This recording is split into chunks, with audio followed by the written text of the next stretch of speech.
오늘은 종교개혁 주일입니다. 이게 좀 낯선 날이기도 하지만 종교개혁이란 말은 우리가 굉장히 이제 잘 알고 있는 말이죠.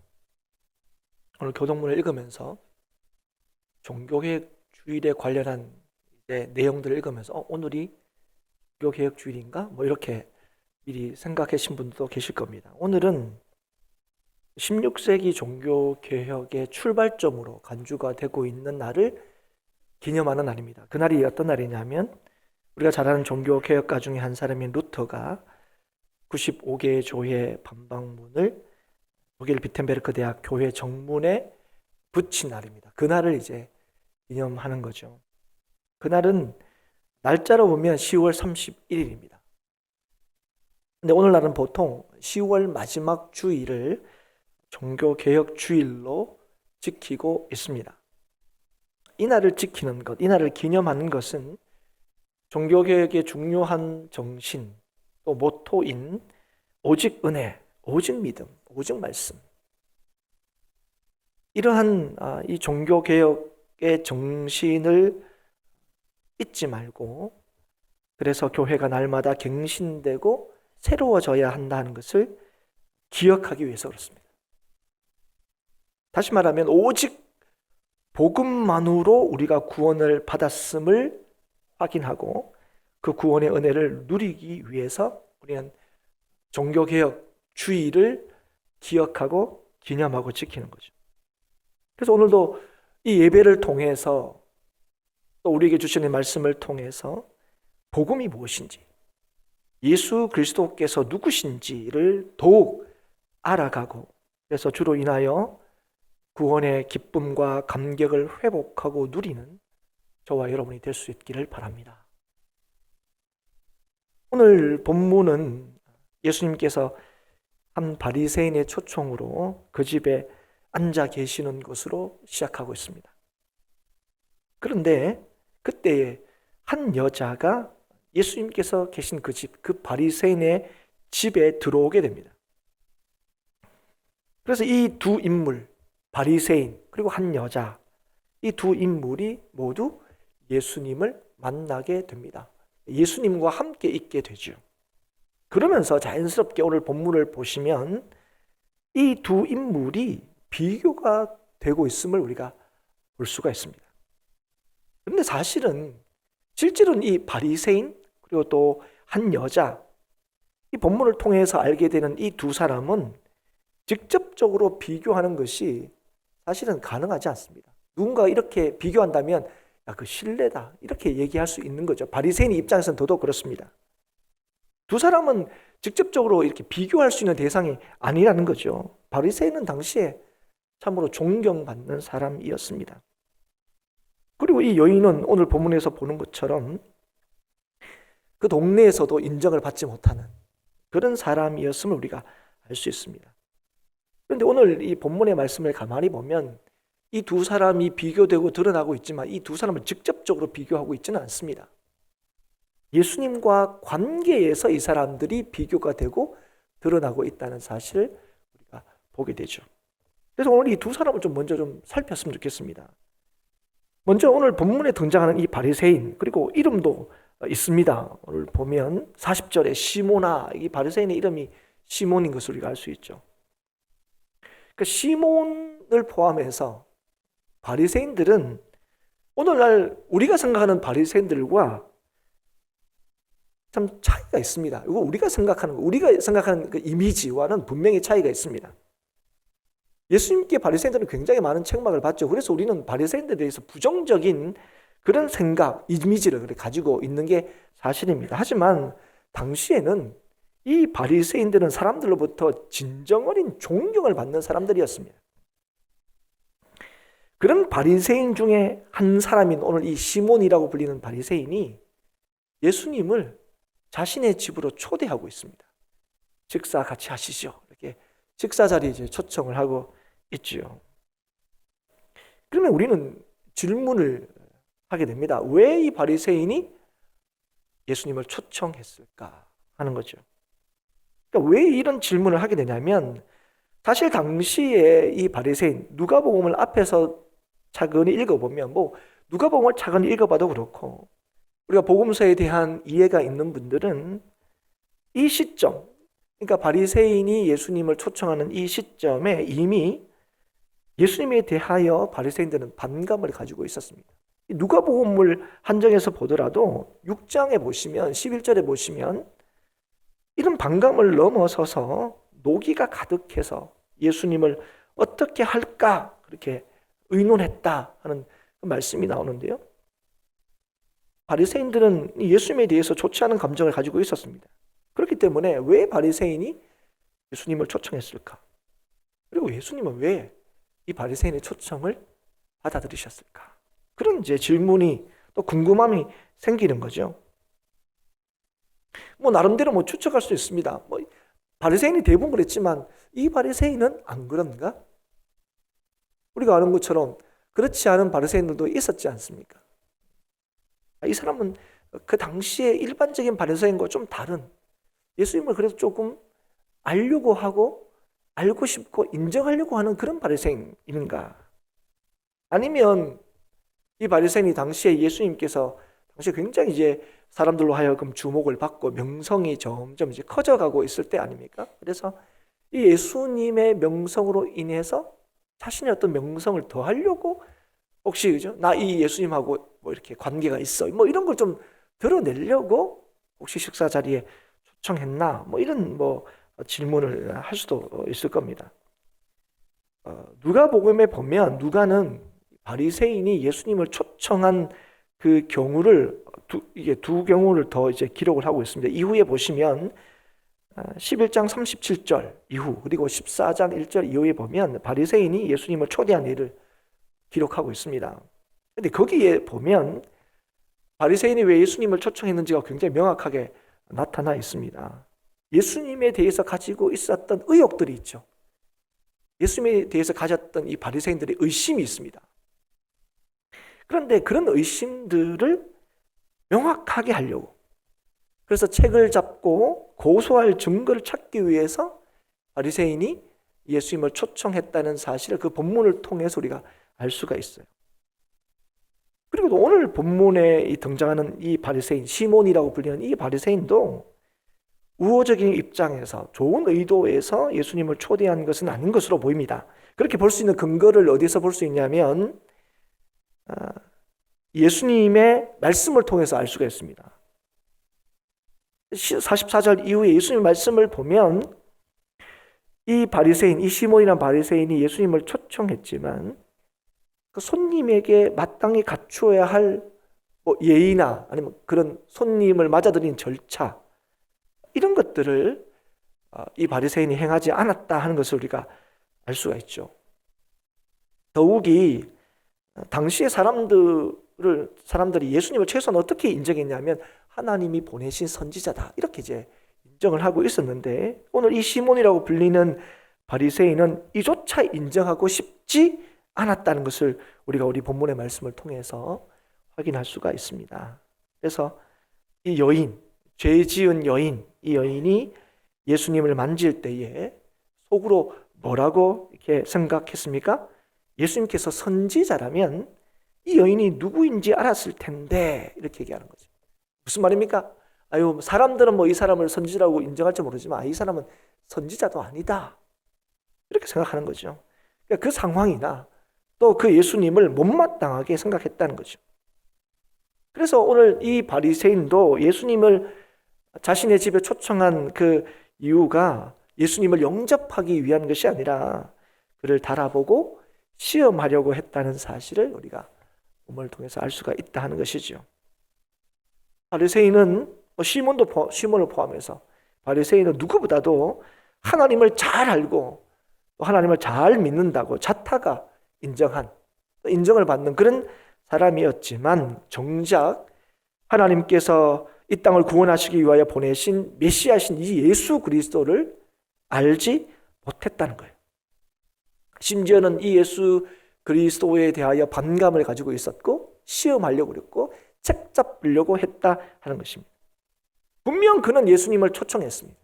지금 예수님과 함께 있어요. 그럼에도 불구하고 그는 그저 자신의 목적을 이루기 위하여 예수님과 지금 함께 있을 뿐이지, 이 땅을 구원하시기 위하여 이 땅에 오신 그 예수 그리스도로 인하여 누리게 되는 어떤 기쁨들, 어떤 즐거움도 지금 전혀 맛보고 있지 못하다는 사실을 우리는 보게 됩니다.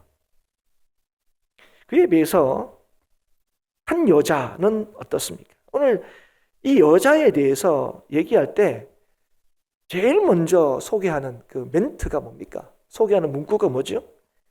그 동네에 죄를 지은 한 여자, 이렇게 시작합니다. 여기 본문에서는 사실 그 죄가 어떤 죄인지를 구체적으로 적시하고 있지 않습니다. 이렇게 밝히고 있지 않죠. 하지만 그 동네에 죄를 지은 한 여자, 이렇게 소개하는 이 말과 39절에 보시면 이 바리새인의 말, 이 여자가 누구며 어떠한 자, 곧 죄인인 줄 알았으리라 하는 요 바리새인의 말을 통해서 그 여자의 죄가 대략적으로 뭔지는 우리가 충분히 추측을 할 수가 있습니다. 아마 음란이나 음행과 관련된 그런 죄를 지은 여자였을 것입니다. 근데 그런 여자, 그 동네 사람이라면 이제 다 아는 거죠. 그 여자가 어떤 여자인지. 근데 그 여자가 갑자기 등장을 하게 되는 거예요. 바리새인의 집에 쑥 들어온 겁니다. 그럼 사실은 바리새인과 이렇게 소개되는 이 여자가 사실은 제일 가까이 할 수 없는 거지 않습니까? 그런데 이 바리새인의 집에 이 여자가 쑥 들어온 거예요. 그러니까 쑥 들어올 수 있었던 이유가 어딨냐 보니까 그 예수님 때문이라는 사실을 우리가 발견하게 되죠. 이 여자가 들어와서 예수님께로 와서 울며 눈물로 옥합을 깨트려 예수님의 발에 부었다는 거예요. 어쩌면 좀 당황스러운 일일 수도 있습니다. 시몬 바리새인이 이런 상황들을 전혀 예측하거나 계획하지 않았을 거예요. 근데 갑자기 이런 일이 탁 일어난 겁니다. 그런데 이런 갑작스러운 일일 수도 있지만 이 여자가 와서 예수님께 한 일에 대해서는 왜 이 여자가 이런 일을 했을까 하는 것에 대해서는 우리가 충분히 알 수 있다는 것입니다. 왜 갑자기 이 여자가 예수님께로 와서 이런 일을 했을까? 그것은 이렇게 행동할 만한 이유가 있었다는 거예요. 여러분, 사실 예수님도 이 여자가 이렇게 행동했을 때 이 여자가 왜 이렇게 했느냐 하는 것을 밝혔습니다. 47절을 한번 보실까요? 47절을 보면 왜 여자가 이렇게 했느냐 한마디로 딱 얘기하시는 거예요. 이는 중간에 보시면 그의 사랑함이 많음이라. 여러분, 이 표현은 히브리식의 표현인데요. 어떤 걸 표현할 때 하냐면 감사하다, 이런 표현입니다. 그래서 이 말은 뭐냐면 이 사람이 원래 사랑이 많아, 이런 의미 아니라 이 여자가 크게 감사했기 때문에 그렇다는 거예요. 그러니까 이 여인의 행동이 어떤 행동이냐면 예수님에 대한 큰 감사를 표하고 있다는 것을 우리에게 보여주는 겁니다. 값비싼 향유를 예수님의 발 앞에 다 쏟아 부을 정도로 예수님을 인하여 받은 그 은혜가 너무 컸다는 것을 보여주는 겁니다. 많은 사람들은 이 여자에 대해서 어떻게 이해하고 있습니까? 죄 지은 여자다, 이렇게 판단하고 정죄하고 있었지만 선지자라고 인정받는 이 예수님 앞에 이 여인이 나올 만큼 이 여인은 예수님이 내게 큰 은혜를 경험했다는 사실을 알 수 있는 거예요. 그래서 우리가 알 수 있는 게 뭡니까? 예수님을 이 여자가 이때 처음 본 게 아니라는 거예요. 이전에 분명히 예수님께서 전하신 말씀을 통하여 죄 지은 그가 하나님과의 관계가 회복된 경험을 했다는 거예요. 사람들은 다 저 사람은 구원받을 수 없을 거라고 여겼을 때에 예수님께서 전하시는 그 말씀을 통하여 자신이 하나님의 자녀와 백성됨을 확인했다는 거예요. 그래서 그 놀라운 복음의 소식을 전한 예수님 앞에 지금 이 여인이 자신의 것을 아끼지 않고 드리기 위해서 나왔다는 사실을 우리가 알 수 있다는 겁니다. 이렇게 그 은혜를 경험한 사람이 예수님께 감사하기 위하여 바리새인의 집에 들어오는 것, 그리고 사람들이 다 존경하는 그 예수님 앞에 나오는 걸 이 여자가 지금 뭐하지 않습니까? 두려워하지 않습니다. 바리새인조차도 예수님이 선지자였으면 이 여자가 누군지 알았을 텐데, 이 말이 뭡니까? 이 여자가 누군지 알았으면 이렇게 만지는 것을 허락하지 않았을 텐데. 너 왜 그러냐? 너 가라. 너랑 나랑 같이 있을 수 없는 그런 사람이다. 이렇게 분명히 반응했을 텐데 예수님께서 그렇게 안 하시고 계시다는 거예요. 그래서 이 예수님이 선지자도 아닐 거다 이렇게 이제 추측하고 있는데, 그렇게 못마땅해 하고 있는데, 이 여인은 예수님이라면 자기를 받아줄 거라고 지금 확신하고 있는 거예요. 예수님이라면 자기가 왜 예수님께 나왔는지를 알 거라는 사실을 지금 믿고 있는 거죠. 이 사실은 예수님께서도 이미 알고 계셨습니다. 그래서 바리새인 집에 들어와서 자기 발에 향유를 붓는 여인의 행동에 대해서 전혀 당황하지 않습니다. 오히려 이 상황에 대해서 누가 지금 속으로 비난하고 있습니까? 예수님이 이 여자가 누군지도 알지 못하는구나. 어쩌면 자기의 어떤 의도한 바를 확인하는 순간인 거죠. 예수님을 좀 책잡고 흠잡으려고 했는데, 역시 사람들은 예수님을 어떻게 이해하고 인정한지 몰라도 예수님은 선지자가 아니다, 이렇게 생각하고 있는데, 여러분 놀라운 게 뭐냐면, 그렇게 생각하고 있는 이 시몬 바리새인의 마음을 예수님께서는 알고 계셨다는 거예요. 이 말이 뭡니까?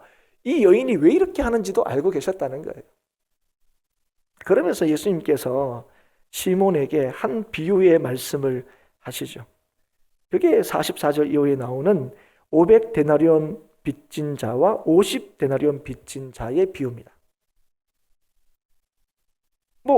이 돈이 얼마쯤 되느냐, 우리 그런 거 많이 궁금해하는데, 굳이 얘기하자면 500데나리온은 한 20개월치 임금, 월급 정도 됩니다. 굳이 얘기하자면. 그러면 50데나리온 몇 개월 정도 됩니까?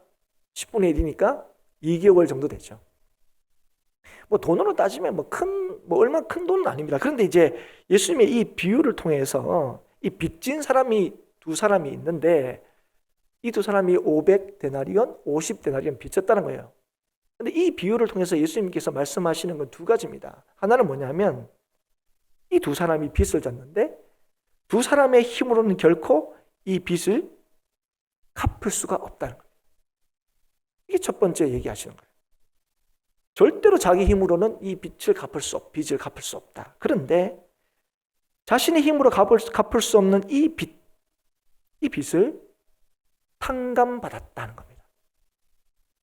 그래서 예수님께서 이 비유를 통해서 절대로 우리 힘으로 갚을 수 없는, 우리가 생각할 때는 나는 그만큼 죄를 안 지었어, 나는 죄가 좀 적은 사람이야. 누구를 좀 가리키는 것 같습니까? 바리새인이죠. 또 누구는 나 같은 사람이 무슨 구원을 받을 수 있겠어, 엄청나게 나 죄를 지어서 나는 구원 못 받을 것 같다 하는 이런 사람들. 그런 사람은 누굽니까? 여기서 여자이겠죠. 그러니까 50데나리온과 500데나리온은 어쩌면 구체적으로 이렇게 한 여자와 이 바리새인을 지칭하는 것을 우리가 알 수 있습니다. 그런데 문제는 뭐냐면, 적게 죄를 지었던, 많이 죄를 지었던, 그게 지 생각이나 남 생각이든 이 죄는 절대로 자기 힘으로 갚을 수 없다는 거예요. 해결할 수 없다는 겁니다. 그런데 이 죄를 하나님께서 해결해 주셨다는 거예요. 하나님만이 이 죄를 해결할 수 있다는 것입니다. 그걸 이 비유를 통해서 말씀해 주시는 거죠. 그러면서 이걸 안다면, 이걸 진짜로 깨닫는다면 그 죄를 용서받은 사람이 보여야 할 반응은 무엇입니까? 감사입니다. 그 죄를 용서하신 하나님으로 인해서 감사밖에 없는 거죠. 그래서 시몬에게 얘기하는 거예요. 둘 중에 누가 더 그 탕감해준, 그 빚을 감해준 사람을 사랑했느냐, 이렇게 얘기하는 거예요. 그럴 때 시몬의 대답이 뭡니까? 내 생각에는 많이 탕감한 사람이 더 그 사람을 사랑하지 않겠습니까? 이렇게 대답을 한 겁니다. 이걸 통해서 예수님께서 지금 뭘 얘기하고 있는 거예요? 이 여자가 왜 나한테 이런 행동을 하는지를 알려주시는 거예요. 왜 너는 속으로 예수님은 선지자도 못 되는구나, 왜 그렇게 생각하고 있는지를 가르쳐 주시는 거예요. 예수님과 지금 함께 있습니다. 바리새인도 함께 있고 이 여자도 함께 있습니다. 함께 예수님과 함께 있음에도 불구하고 왜 너는 의심의 눈초리로 나를 보고 있으며 왜 이 여인은 참으로 감사하고 있는가 하는 것을 말씀해 주고 있는 거예요. 차이가 뭡니까? 죄 사함의 감격, 오직 오직 하나님만이, 오직 예수님만이 우리의 죄를 용서할 수 있다는 것. 하나님만이 내 죄를 용서할 수 있다는 것. 그 감격, 그 은혜 때문에 오늘 이 여자는 이렇게 반응하고 너는 그렇게 반응하고 있지 않다는 거예요. 이 바리새인은 충분히 지금 어떤 생각합니까? 나는 자신의 죄를 감당할 수 있다고 믿었어요. 감당하고 있다고 믿는 거죠. 누구보다도 율법을 잘 지키고 있으니까. 자신은 하나님 앞에 구원받았다고 확신하고 있는 거죠. 이전에도 그렇고 지금까지도 너무 잘하고 있으니까. 그러나 죄를 지은 여인은 어땠습니까? 자신은 자기가 친 이 죄로 인해서 구원받을 수 없다고 생각했을 겁니다. 사람들의 정죄, 사람들의 판단, 이게 너무 괴로웠지만 그 판단이 뭐 틀린 것은 아니라고 그럼 여겼을 거예요. 그런 정죄가 너무 당연하다고 여겼을 겁니다. 그런데 예수님의 가르침을 통해서, 예수님께서 전하신 그 말씀을 통해서 우리의 어떤 행위로도 하나님께 지은 빚, 지은 죄를 대신할 수 없다는 사실을 다시금 알게 되고, 오직 주님의 은혜로만 용서받고 하나님의 백성이 될 수 있다는 사실을 알게 된 거죠. 그런 예수 그리스도로 말미암아 죄 용서의 은혜를 알고 믿게 된 것입니다. 그는 예수님께로 나올 수 있었던 거예요. 바리새인 집에 계시다, 그게 문제가 안 된 겁니다. 예전에는 감히 그 바리새인 집에 들어갈 수도 없죠. 근데 거기에 누가 계신 거예요? 예수님이 계시니까 그 집에도 쑥 들어갈 수 있는 거죠. 그리고 그 집에 들어간 이유가 뭡니까? 그 예수님을 통하여 경험한 이 구원의 감격에 대해서 감사하기 위해서입니다. 그가 옷값을 깨뜨려서 향유를 그 발에 부은 것은 다른 목적이 있는 게 아닙니다. 자기가 예수님 때문에 뭐 다른 어떤 덕을 보려고 거기 들어간 게 아니에요. 다른 목적이 있었던 게 아닙니다. 예수님께로 나온 것은 죄사함의 은혜 때문에 감사함으로 예수님 앞에 나온 것이죠. 여러분, 이것이 사실 오늘 예수님께로 나와 예배하는 이유입니다. 이게 예배인 거죠. 우리를 구원하신 그 예수님을 일하는 구원의 그 감격 때문에 오늘도 감사하고 기뻐하기 위해 나온 것이 오늘도 저와 여러분이 드리는 이 예배입니다. 이게 예배인 거죠.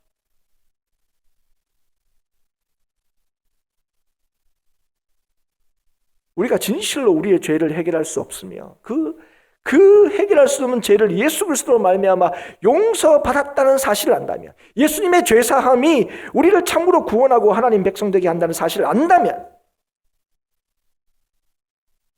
우리가 예수님 앞에 나올 때 우리의 전부를 다 드린다 할지라도 부족하다고 느낄 것입니다.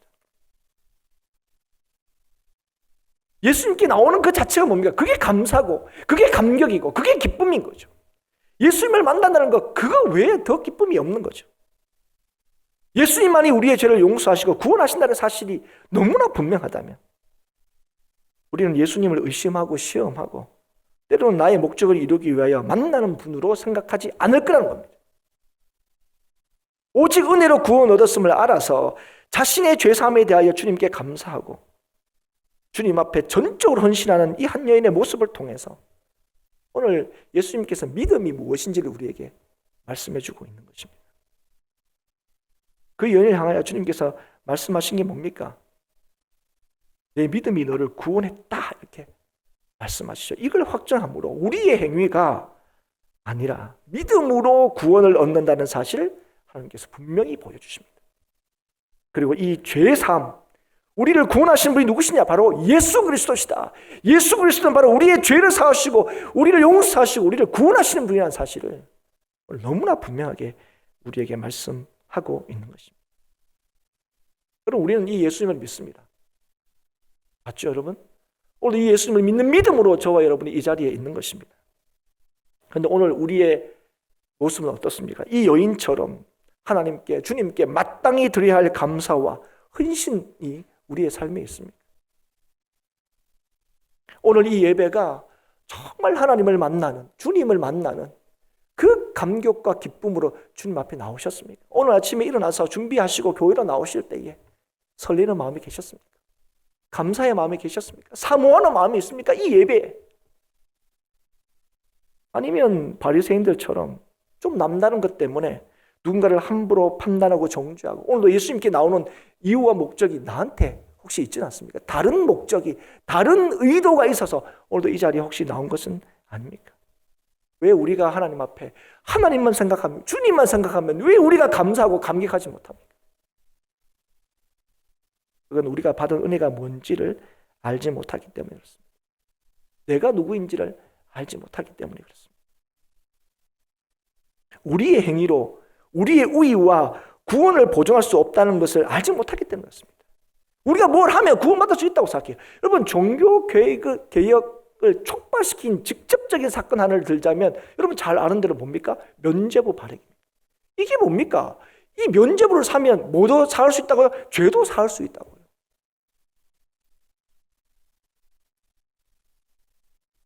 자, 여러분, 그러나 우리를 용서하시고 우리에게 구원의 감격을 줄 수 있는 분은 오직 예수님 한 분밖에 없습니다.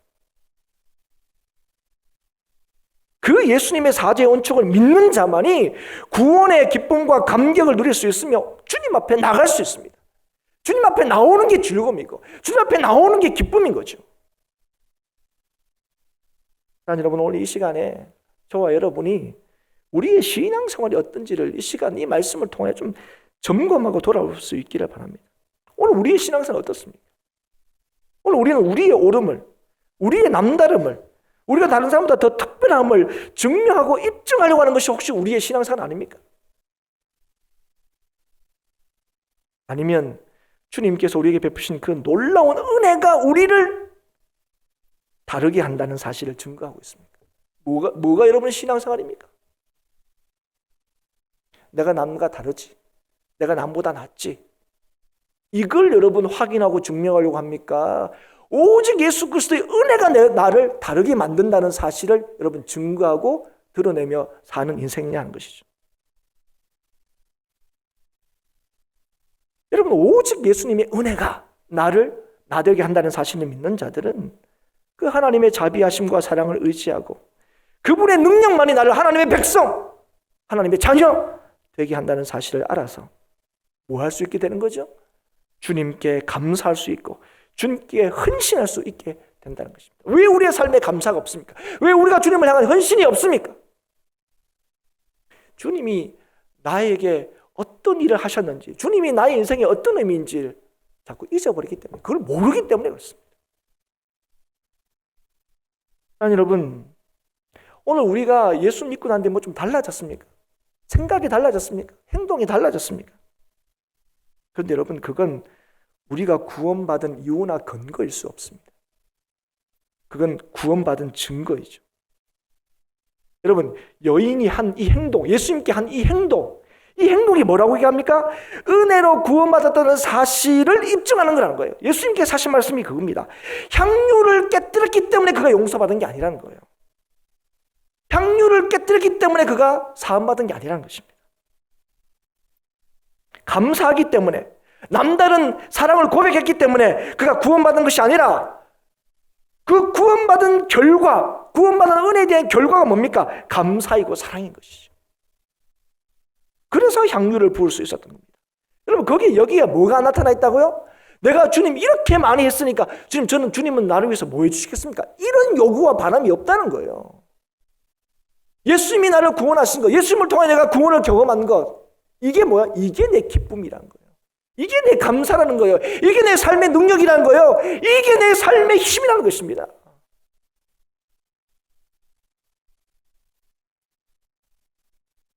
감사함이 있을 뿐이죠. 예수님을 만날 때는. 그러나 주님을 향한 이 진정한 감사와 사랑의 고백이 없다면 이유는 분명합니다. 주님의 구원의 은혜가 얼마나 놀라운지에 대한 감격과 감사가 없기 때문에 그렇습니다. 그게 뭘 뜻하는지 몰라서 그래요. 그래서 예수님께서 분명히 선포하고 계시지 않습니까? 내 믿음이 너를 구원하였다. 아니, 여러분, 그리고 주님께서 놀랍게 우리에게 말씀하신 게 뭡니까? 이 믿음으로 구원받은 자가 평안할 수 있다는 거예요. 그럼 우리의 이 평안의 본질, 인생의 끝으로 구하는 인생의 그 평안의 본질이 어디 있느냐? 믿음으로 구원을 받는 데 있어요. 믿음으로 구원받은 것을 확신하고 확인하는 데 있는 거죠. 여러분, 오늘도 우리가 여기에 왜 왔습니까? 평안을 확신하려고요. 평안을 확인하려고요. 사람들은 여러분 평안이 어디 있다고 생각합니까? 다른 곳에 있다고 생각해요. 그러나 여러분 오늘 하나님께서 이 말씀을 통하여 우리에게 분명히 말씀하시는 것이 무엇입니까? 인생의 평안이 어디 있다고요? 예수 그리스도를 믿는 믿음으로 구원받는 이 일들이 확인이 되고 이 일들이 확신이 될 때 그 삶에 뭐가 있다고요? 평안이 있다. 여러분 지금 이 나라와 이 나라의 이 상황들을 보면 어떻습니까? 이 땅이 뭐가 깨진 것 같습니까? 평안이 깨진 것 같죠. 그러면 여러분 이 땅에 평안이 이루어지는 길이 여러분 뭐라고 생각합니까? 이 입장에 대해서 다 다른 거예요. 두 입장이. 우리 편을 들어야 평안이 이루어진다. 이쪽 뭡니까? 이쪽 편을 들어야 평안이 있다. 이걸 주장하는 거예요. 그런데 오늘 하나님께서 교회를 향하여, 이 땅의 교회와 성도를 향하여 뭐라고 지금 오늘 말씀하시는 겁니까? 이 땅의 평안이 어디 있다고요? 예수 그리스도를 믿는 믿음으로 구원받았음을 확신하는 데 있다고요. 그 자가 평안을 누릴 수 있고 그 자가 세상의 평안을 선포할 수 있는 겁니다. 왜 그렇습니까? 주님께서 이 땅의 평안을 이루시기 때문에 그래요. 여러분 이 믿음이 없으면요 늘 불안하고 두려울 수밖에 없어요. 누구 한쪽 편 든다고 그럼 안 됩니다. 뭐 보수가 잡고 뭐 진보가 잡고 정권을 그러면 평안. 여러분 우리가 다 해보잖아요 지금. 진보가 잡아도 나라가 어지럽고 보수가 잡아도 나라가 어지럽고 그럴 때마다 뭡니까? 진보가 정권을 잡으면 보수가 정권을 잡으면 나라가 평안할 거라고 얘기하고 그래서 보수가 더 정권을 잡았더니 또 뭐 진보가 잡아 계속 이러지 않습니까? 여러분 오늘 이 말씀을 통하여 여러분 이걸 확실히 믿으실 수 있기를 주의 이름으로 축복합니다. 여러분 정말 예수 그리스도를 믿는 믿음으로 구원받았음을 확신하는 자가 이 믿는 자가 하나님께서 그 인생을 뭘 주시는 거예요? 그 평안을 주시는 거예요. 오늘 우리가 이 땅을 위해서 기도하는 게 뭡니까? 진보 이겨라 보수 이겨라 이겁니까? 아니지 않습니까? 예수 그리스도를 믿는 믿음 거기만이 이 땅을 살리는 길이 있다고 믿는 게 우리들이 아닙니까? 아니 여러분 구원이라는 것이 우리한테 있다 이러면요 이게 얼마나 불안한지 모릅니다. 오늘 예배도 마찬가지예요. 여러분 오늘 예배 잘 들으냐 안 들으냐에 따라서 우리의 구원이 이게 승패가 갈린다. 누가 자겠습니까 여러분? 우리는 자도 주님께서 우리를 구원하셨다. 이게 변하면 팔게 너무 편하게 잘 자고 요즘 하나님의 말씀 앞에 아멘도 안 하고 그냥 왔다 그냥 가도 괜찮은 거죠. 근데 여러분 우리가 참 착각하는 게 뭐냐면 오늘 우리 예배가 너무 잘 들으면 그 다음에 우리한테 뭐가 있을 것 같아요. 지난주에 넘어졌는데 가만히 생각해보니까 지난주에 내가 잤어 2분 예배를 대충 드렸더니만 그죠? 아유 그런 이상한 일이 일어났어. 그럼 그런 생각을 하시면 뭐를 모르는 거예요? 주님의 구원의 은혜가 뭔지를 모르시는 거예요. 오늘 이 여자는 어떤 여자입니까? 다 사람들이 손가락질한 여자였어요. 그럼에도 불구하고 이 여자가 뭘 확인해야 되는 거예요? 우리의 구원은 나의 구원은 오직 하나님의 은혜로만 된다는 사실을 깨달은 거예요. 여러분 그래서 예수님께 와서 그죠? 사람들은 그 더러운 손을 어디에 대? 이렇게 다 생각하는데 지금 이 여인이 그 예수님께 향유를 부으면서 이게 뭡니까? 앞으로 계속 제가 죄를 계속 짓겠습니다. 이런 얘기하기 아니에요. 하나님 주님 그 은혜를 따라 내가 살게 해달라고. 그 표현인 거죠. 그래서 여러분 이게 믿음이란 거예요. 이 믿음. 여러분 오늘도 저와 여러분이 이 자리에 왜 있습니까? 하나님께 이쁨 받으려고 있는 거예요? 남들이 못 받는 복을 우리가 받으려고 온 겁니까? 아닙니다. 하나님께서 우리에게 주신 은혜가 너무나 크기 때문에 그 은혜만이 우리를 살리셨고 그 은혜만이 지금 우리를 살릴 뿐 아니라 영원토록 우리를 살리시는 하나님의 능력임을 알기 때문에 그 은혜가 그 구원이 그 믿음이 그래서 오늘도 그 하나님 앞에 감사함으로 나온 거예요. 꿍꿍이 속에 있어서 나온 게 아니고. 여러분 오늘 우리의 감격과 감사 우리의 삶의 평안은 오직 우리를 용서하시고 구원하신 예수 그리스도를 믿는 믿음이 있음을 기억할 수 있기를 축복합니다. 여러분 오늘 이것을 우리에게 이 말씀을 통하여 알게 하시는 거예요. 이 말씀을 통해 오늘도 우리에게 믿음이 무엇인지를 알게 하시고 그 믿음을 불러일으키시고 그 믿음을 확정하고 계시는 것입니다. 세상에 인정받는 사람이 아니라 사람에게 인정받는 사람이 아니라 하나님께 인정받는 주님께 인정받는 성도가 될 수 있기를 주의 이름으로 축복합니다. 오늘 이 등장하는 이 두 사람 누구나 다 야 이 사람은 괜찮은 사람이야. 이 사람 하나님 잘 믿는 사람이야. 뭔가 좀 남다르고 뭔가 좀 이렇게 닮을 게 있는 것처럼 보이는 이 바리새인. 그럼에도 불구하고 주님과 그 예수님과 함께 있음에도 불구하고 전혀 주님으로 인하여 감사와 감격이 없는, 오히려 자기 꿍꿍이를 이루려고 하는, 자기의 목적을 이루기 위하여 예수님을 만나고 있는 이 바리새인이 되기보다는 주님의 은혜와 사랑을 경험하여서 자신의 모든 것을 다 드려도 아까워하지 않는 이 감격이 있는 이 여인이 될 수 있기를 주의 이름으로 축복합니다. 사랑하는 여러분, 오늘도 내가 아니라, 우리가 아니라 주님께서 친히 우리의 구원이 되심을 여러분 믿을 때에 우리는 평안을 얻고 누리게 됩니다. 이 믿음이 날마다 우리를 새롭게 하는 거예요. 오늘도 종교개혁주일로 지키는 이유가 무엇입니까? 이건 오늘만 지키는 게 아니죠, 여러분. 날마다 이 복음으로 우리를 새롭게 하시는 예수 그리스도의 살아계심과 함께 하심을 잊어버리지 않기 위해서 그렇습니다. 예수님께 나올 때마다, 예수님을 생각할 때마다 주님을 생각해도 이렇게 좋은데 주님을 만나면 얼마나 좋을까? 이 구원의 감사와 감격이 저와 여러분에게 날마다 있을 수 있기를 주의 이름으로 축복합니다. 오늘 여러분 왜 나오셨습니까? 여러분 뭔가 하나님 앞에 요구할 게 있어서, 뭔가 하나님이 내 인생에 잘 모르시는 것 같아서, 책임 안 지는 것 같아서 나오면 하나님 앞에 좀 이쁨 받아서 남들 못 받는 뭐 하나 더 얻으려고 나온 것 같습니까? 아닙니다. 사랑하는 여러분, 오늘도 하나님께서는 졸지도 않으시고 주무시도 않고 눈동자같이 우리를 살피시고 보호하시고 지켜주시는 하나님이심을 여러분도 오늘도 기억할 수 있기를 바랍니다. 우리가 믿는 예수님은 나를 위하여, 나를 살리시기 위하여, 세상에 아무도 나를 관심 가져주시지 않는데 세상의 왕이 되신 주님께서 나를 살리시기 위하여 십자가를 지신 주님이 내가 믿는 주님이시라는 사실을 오늘도 기억할 수 있기를 바랍니다. 사람들은 나에게 대해서 손가락질하고, 사람들은 네가 뭘 할 수 있냐 이렇게 해야지만 주님은 그에게 구원의 기쁨을 주시고 예수님께로 나오는 것들을 막지 않으시는 거예요. 사랑하는 여러분, 오늘도 이 시간에 참으로 예수 그리스도의 그 은혜를 기억하고, 오늘도 이 예배하는 이 시간이 얼마나 귀하고 이것보다 더 귀하고 복된 시간이 없다는 사실을 여러분도 오늘도 확인하고 깨달아서 오늘도 이 시간 나아갈 때에 오늘도 이 여인에게 하신 이 주님의 음성을 듣고 돌아갈 수 있기를 주의 이름으로 축복합니다. 내 믿음이 너를 구원하였으니 평안히 가라. 사랑하는 여러분, 오늘도 하나님께서 여러분을 평안 가운데 지켜주시는 나의 능력의 주님이심을 깨닫고 오늘도 그 주님의 그 은혜와 그 구원의 감격을 통하여 날마다 기뻐하고 날마다 즐거워하는 우리 모든 행복한 교회 성도들이 될 수 있기를 주의 이름으로 축복합니다.